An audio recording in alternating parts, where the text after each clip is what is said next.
Es ist unmöglich. It's impossible.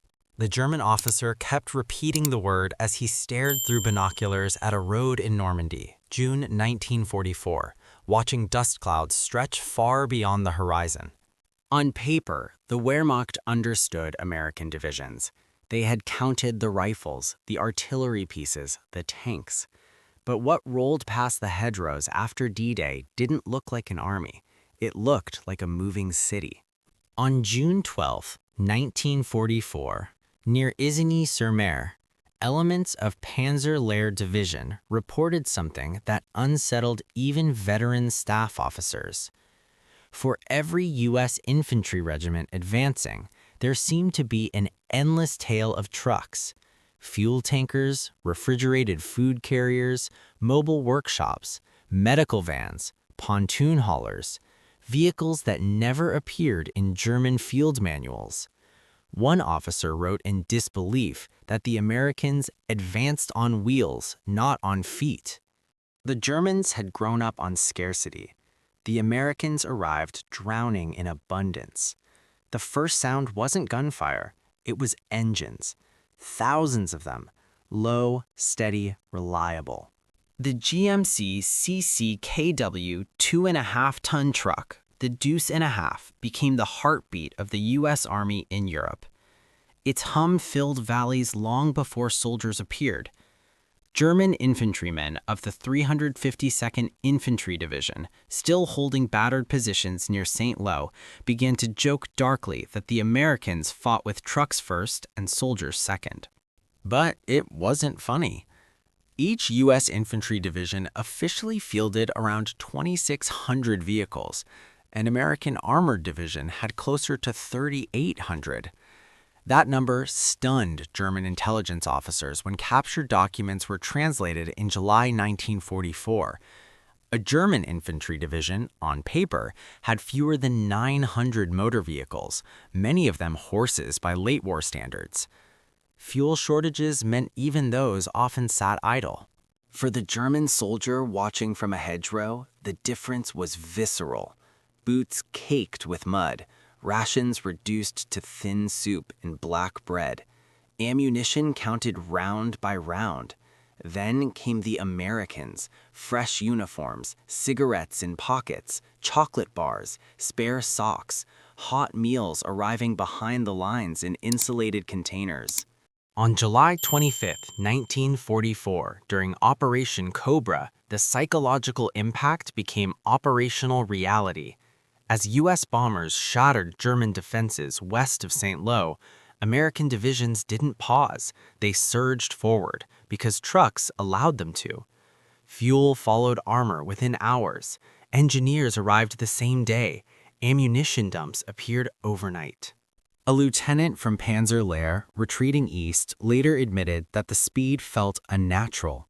"We destroyed bridges," he recalled, "and the Americans drove around them.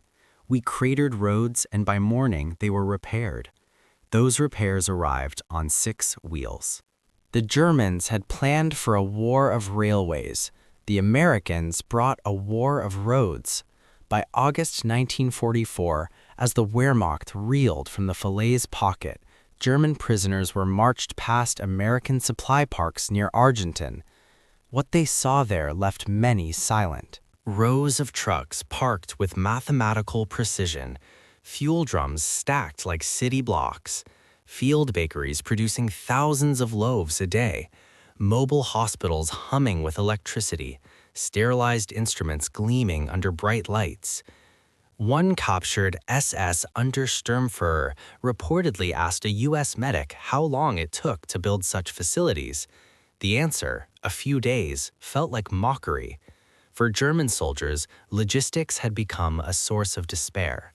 The 7th Army, retreating toward the Seine in late August, had tanks abandoned not from enemy fire, but empty fuel gauges. Drivers siphoned gasoline from wrecks, sometimes fighting over the last drops. Orders came down to destroy vehicles rather than let them fall into American hands, a grim ritual repeated night after night. Meanwhile, American convoys multiplied. After the breakout from Normandy, the problem for the U.S. Army wasn't moving forward, It was keeping up. So they improvised something the Germans could scarcely imagine, the Red Ball Express. Starting August 25, 1944, nearly 6,000 trucks ran nonstop from Normandy ports to the front, driven by exhausted men, many of them African-American soldiers, sleeping beside their vehicles, eating on the move, headlights dimmed to flits. German reconnaissance units spotted the convoys but lacked the fuel or aircraft to stop them. Luftwaffe pilots, who still flew, reported Hylies glowing at night with taillights stretching for miles like illuminated rivers. To the German High Command, this wasn't just logistics, it was strategic terror. Field Marshal Gerd von Rundstedt reportedly remarked that destroying American supply lines felt hopeless. "They build faster than we can bomb," he said, a rare admission of helplessness from a man who had spent decades studying war. For the German infantrymen, the trucks became symbols of inevitability. You could ambush a patrol, you could knock out a tank, but the trucks kept coming. If a bridge fell, engineers appeared. If a road was mined, bulldozers followed. If a depot burned, another sprang up miles behind it. By September 1944, during the rapid American advance across France, some German units began surrendering not because they were surrounded, but because they understood they were outpaced. One officer from the 275th Infantry Division confessed in captivity that his men felt like Stone Age fighters chasing a factory. The realization cut deep into morale. German soldiers were trained to endure, to suffer, to improvise. But watching an enemy whose suffering could be replaced by machinery was psychologically crushing. Even during the Battle of the Bulge, beginning December 16, 1944, when German forces briefly disrupted Allied lines, the disparity re-emerged. German spearheads raced west on the last fuel reserves of the Reich. American units, initially stunned, were quickly resupplied by truck and air.